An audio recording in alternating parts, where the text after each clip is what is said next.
이번 주간에 선교사님이 세 분의 선교사님들이 저희 교회 오셨다 가셨어요. 같이 그래서 식사하고 교제하고 가셨는데, 첫 번째 분이 인도네시아 선교사님, 두 번째 분이 캄보디아 선교사님, 그리고 오늘 다녀가신 분이 라군 빈민촌 선교하시는 우리 이정철 선교사님 가정 그렇게 방문하고 돌아가셨는데요. 참 감사한 것은 선교사님들 중에 목민교회 유튜브를 이렇게 종종 보시나 봐요. 그리고 우리 교회 예배도 드리시는 분들도 있고, 그리고 저희 교회를 위해서 기도하시는 선교사님들이 계신 것에 대해서 너무너무 일단 감사했습니다. 우리가 보이지 않는 곳에 우리 교회를 위해서 기도하시는 분들이 계셔서, 우리 교회도 우리 선교사님들이나 다른 크리스찬들의 기도를 통해서 또 이렇게 잘 유지되고 하나님의 은혜 가운데 교회가 세워지고 있는 것이 아닌가, 이런 생각을 또 하게 됩니다. 근데 이제 그 화요일인가 그 인도네시아 선교사님이 오셨는데 처음 보는 분이에요. 근데 다른 이제 목사님이 저를 찾아가라 그래가지고 그 일주일 전인가 2주 전에 약속을 하고 찾아오셨어요. 찾아오셔갖고 이제 이야기를 나누는 중에 이제 제가 아픈 얘기를 하고 그 병이 있는 얘기를 하고 뭐 이런 얘기를 했단 말이에요. 근데 그분을 제가 모르는 분이라 그랬잖아요. 한 번도 만나본 적이 없는 분이에요. 그런데 잠깐 이제 저녁 시간이 돼갖고 우리 교회 잠깐만 들렸다 가자고 하면서 엘리베이터를 기다리는데 선교사님이 전화를 한 통화 받았어요. 사모님이. 근데 전화를 한 통화 받고 딱 전화를 끊었는데 얼굴이 사색이 됐어요. 갑자기 혼이 나간 사람처럼 이렇게 된 거예요. 울라 그러는 것 같기도 하고 이게 막 정신이 없어 보이셔갖고, 아니 도대체 왜 그러시냐 그랬더니 방금 아내한테 연락을 받았습니다. 그래서 무슨 연락을 받았냐 그랬더니 건강검진을 해가지고, 건강검진을 하고 난 다음에 이상소견이 있어가지고 또 좀 자세한 검사를 하자 그랬대요. 산부인과에서 자세한 검사를 이제 하도록 산부인과를 찾아가고 검사를 했는데 오늘 결과를 보는 날이었대요. 그런데 사모님이 막 울더래요. 집사람이 막 울더라. 그러면서 암인 것 같다고 얘기를 했대요. 그러니까 암인 것 같다고 얘기하면서 막 우니까 갑자기 드는 얘기잖아요. 그러니까 제가 아프다는 얘기를 할 때는 어떻게 그러시냐고, 뭐 삼자잖아요. 관계가 없고 처음 만나는 사람이라 그랬잖아요. 근데 사모님이 아프다는 이야기를, 문제가 있다는 이야기를 딱 듣고 갑자기 제 앞에서 울었어요. 이렇게 막 우시더라고. 이게 이제 그만큼 이제 그 관계가 깊다는 얘기겠죠. 그러면서 뭐 이렇게 좀 더 검사를 해보자 그랬대요. 그래서 제가 얘기를 자초중을 딱 듣고 난 다음에 아마 하나님의 섭리 가운데 저를 만나게 하신 이유가, 다른 사람도 아닌 저를 만나게 하신 이유가, 우리가 서로 약속했지만 이런 모든 상황을 아시는 하나님이 이렇게 만나게 하신 것이 아니겠느냐. 그리고 제가 중증이잖아요. 그러니까 얘기하니까 들어요. 그러면서 너무 걱정하지 않으시면 좋겠다. 물론 힘드시고 슬프시고 염려가 되시지만 정말 심각한 병이라면 지금 금방 상급병원에 보냈을 거다. 이건 여기서 처리 못하니 아산병원이나 삼성병원이나 서울대병원이나 큰 병원으로 가십시오. 분명히 그렇게 했을 것이다. 그런데 그 산부인과에서 또 한 번 더 검사를 하자 그랬던 것은 아마 자기들이 핸들할 수 있는 조금 일이 아니겠느냐. 그러니까 너무 염려하지 마시고 같이 기도하자. 결과가 나왔어도 결과를 바꾸실 수 있는 하나님이 가장 좋은 거로 인도하여 주실 것이다 하고 이제 기도를 했어요. 그러니까 사람은 다른 사람의 이야기보다는 자기의 이야기가 훨씬 더 크죠. 다른 사람의 고통보다는 내가 당하는 고통이 훨씬 더 커요. 다른 사람의 슬픔보다는 내가 당한 슬픔이 훨씬 더 커요.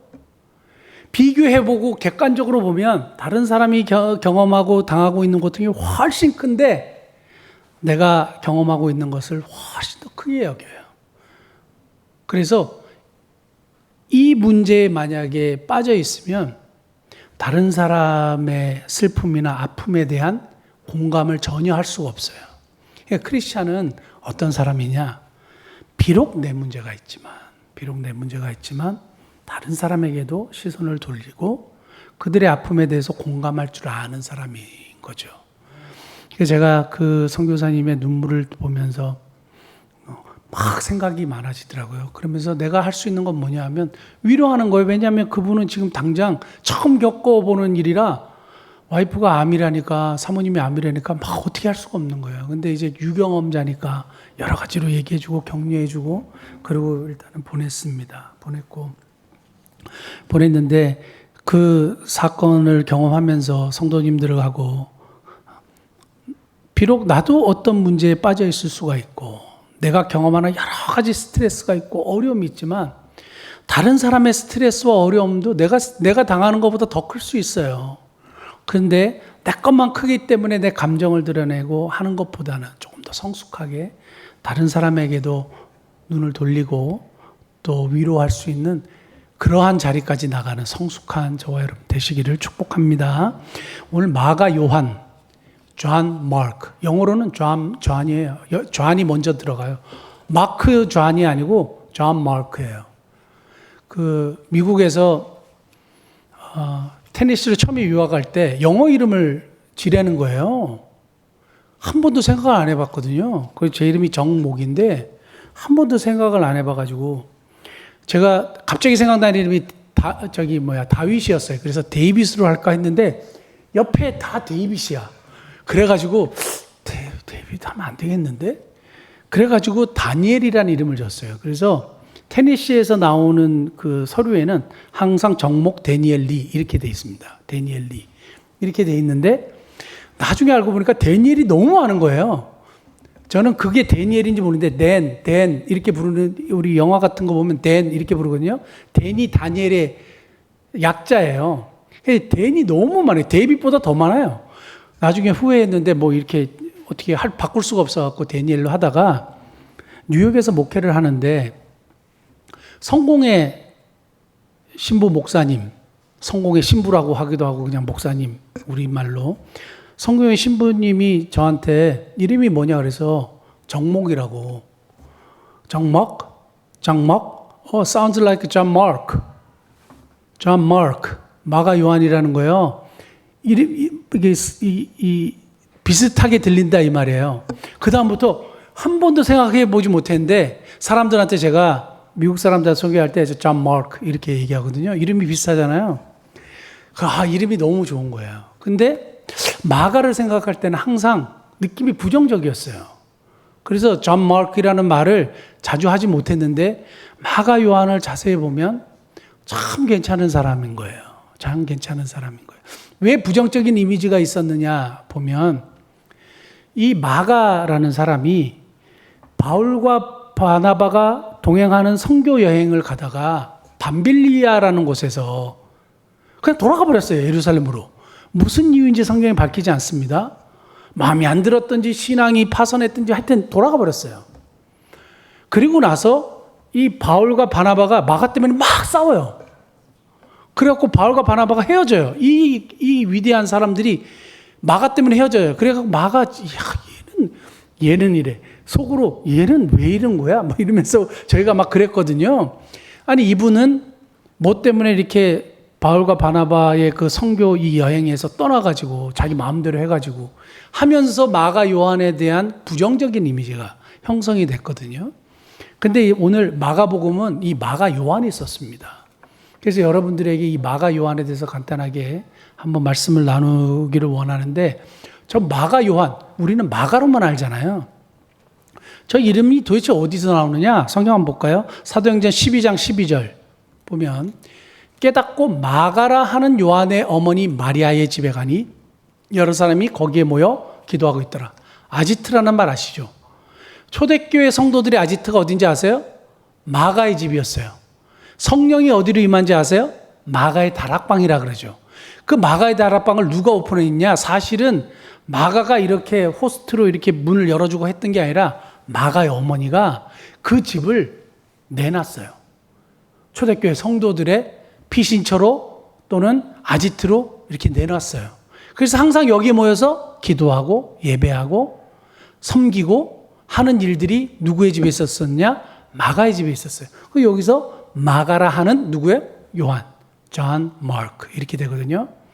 그 마가라는 요한의 집에 초대교회 성도들이 모였어요. 자, 그 다음에 사도행전 12장 25절 보면 바나바 사울이 부조하는 일을 마치고 마가라 하는 요한이죠. 그래서 마가라 하는 요한입니다. 근데 왜 마가라 하는 요한? 그냥 마가면 마가고 요한이면 요한. 요한은 히브리식 이름이고요. 마가는 그리스식 헬라식 이름이에요. 그래서 항상 이게 혼용돼서 사용했기 때문에 요한이라 그러기도 하고 마가라 그러기도 하는 거예요.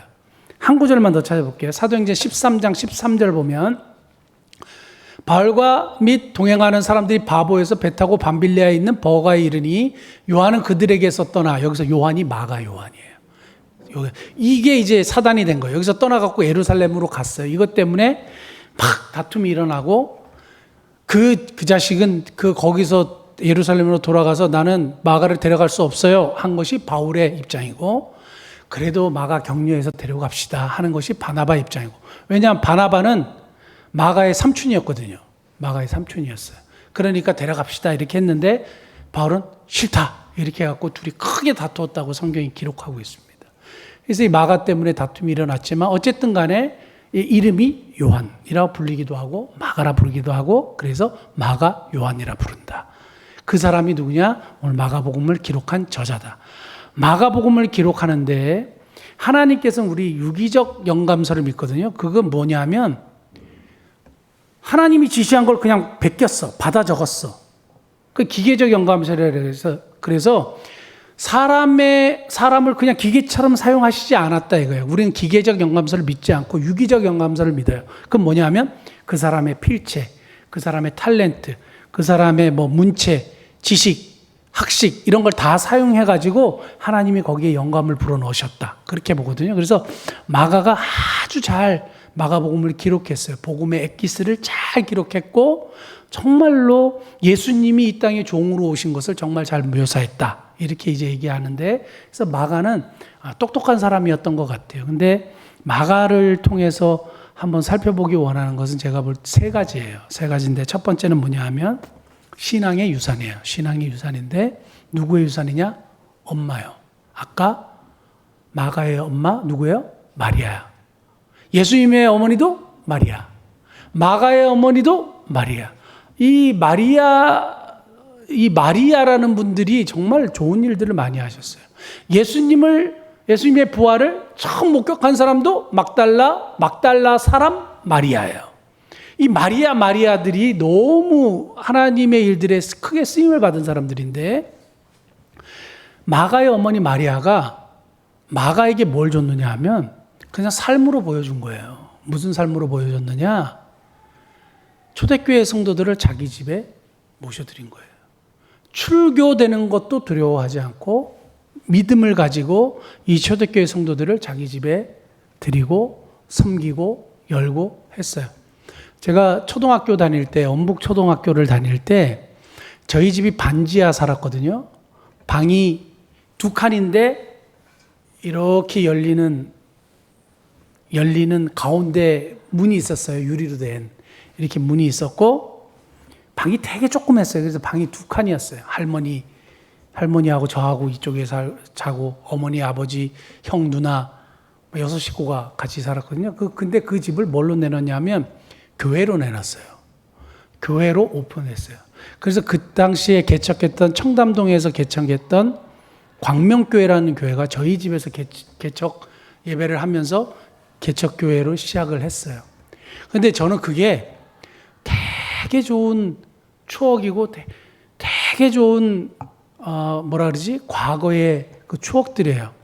물론 그 헌금함에서 500원이 붙어 있어가지고 그걸 빼가지고 맛있는 거 사 먹었지만 항상 그 생각나요. 어느 날 이렇게 이렇게 과자도 먹고 싶은데 돈도 없고 그런데 저 위에 헌금함이 있는 거예요. 그래서 헌금함을 이렇게 봤더니 500원짜리가 이 위에 붙어 있는 거예요. 옛날에 지폐였잖아요. 제 기억엔 지폐였었던 때예요. 그걸 빼가지고 나가서 맛있는 거 사 먹고 막 그랬던 기억이 나는데요. 하여간에 이런 마가는 어렸을 때부터 뭘 받느냐? 어머니가 사람들을 섬기고 공개하고 기도하는 문화 속에서 자라났어요. 그래가지고 어떻게 됐느냐? 이렇게 하나님께 쓰임받는 종으로서 그 인생을 살아가게 된 거죠. 성경을 남겼잖아요. 위대한 사람이에요. 성경은 아무나 쓰도록 하나님이 하지 않습니다.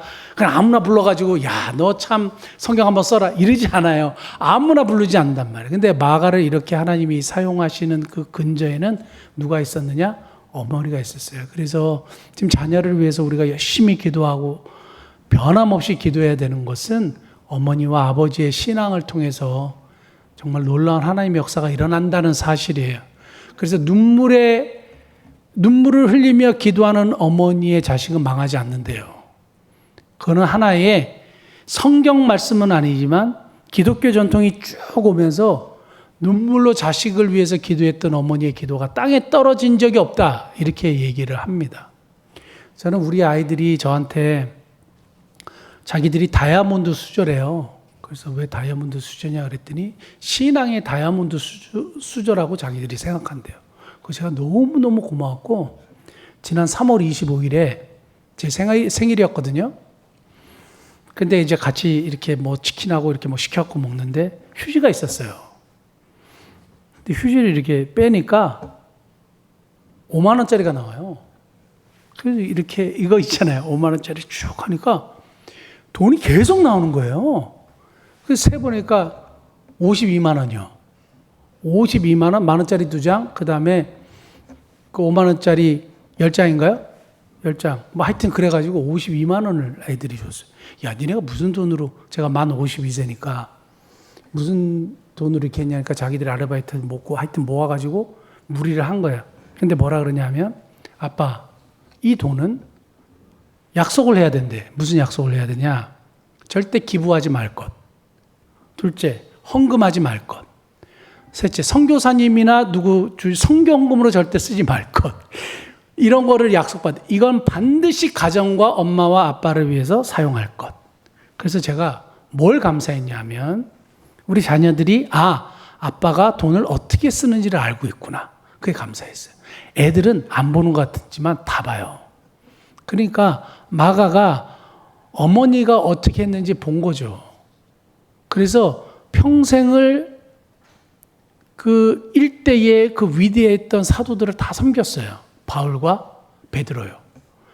결국 이렇게 파선했지만 두 번째는 뭐냐면, 첫 번째는 신앙의 우상이고 두 번째는 뭐냐면 관계 회복이에요.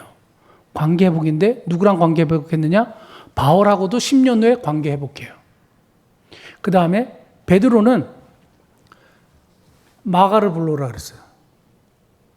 마가가 나에게 굉장히 도움이 필요하고 나의 뭐라고 했냐면 베드로전서 5장 13절 택하심을 함께 받은 바벨론에 있는 교회가 너에게 문안하고 내 아들 마가도 내 아들이라 그랬어요. 바울과 관계 회복을 했을 뿐만 아니라 그리고 아까 이게 본문에 읽었던 헛이불을 두르고 도망간 청년이 마가거든요. 자기를 그렇게 표현했거든요. 예수님과도 관계가 회복이 됐어요. 그러니까 하나님이 마가를 하나님의 일꾼으로 사용해 주시는 거죠. 주님과 관계가 회복되니까 사람과 관계가 회복되는 거예요. 그래서 마가를 보면서 하나님과 관계가 회복되고 사람과 관계도 회복되는, 그래서 이 관계 회복을 통하여 자기가 할 수 있는 그런 사역을 또 열심히 감당했구나. 왜냐하면 사역을 하는데 이 선배하고 관계가 너무너무 안 좋으면 이거 어떻게 사역을 감당하겠어요? 관계 회복을 통하여 그렇게 주의 일들을 감당을 했다는 겁니다. 저는 저와 여러분들이 주의 일들을 하거나 무슨 일을 하거나 사람들과의 관계에 잘 회복해서 피스메이커의 역할로 또 하나님 기뻐하시는 모습으로 그렇게 나가면 좋겠습니다. 두 번째는 관계 회복이라고 그랬고, 세 번째는 뭐냐? 유익한 인생이에요. 유익한 인생이에요. 디모데후서 4장 11절 한번 보면 누가만 나와 함께 있느니라. 디모데후서는 사도 바울이 죽기 전에 쓴 최후의 서신으로 알려져 있습니다. 누가만 나와 함께 있느니라. 너가 올 때에 마가를 데리고 오라. 그가 나의 일에 유익하니라. 유익한 인생이 됐어요. 그전에는 사도 바울은 걔는 안 돼 이렇게 하고 했는데 나중에는 관계가 회복된 다음에 유익한 사람이라고, 정말로 유익한 사람이라고. 마지막에 마가를 왜 데려오라 그랬겠어요? 유익한 사람이니까. 사도 바울에게도 인정받았고 아까 베드로도 내 아들이다 이렇게 얘기했거든요. 그래서 베드로의 설교를 썼다고 이렇게 마가가 베드로의 이야기를 다 이렇게 옮겨 적었다고 알려져 있습니다. 어찌됐든 간에 이 마가가 사람들에게 유익한 인생이 됐어요. 저는 이 마가복음을 기록했던 마가를 보면서 우리가 과거에는 무익했던 사람이지만 예수 그리스도를 만나서 어떤 사람으로 변화가 되느냐? 유익한 사람으로요. 그래서 다른 사람들이 이야기할 때에 우리 권사님, 집사님 그분 참 유익한 분이에요. 하나님의 사역에 정말 유익한 분이에요.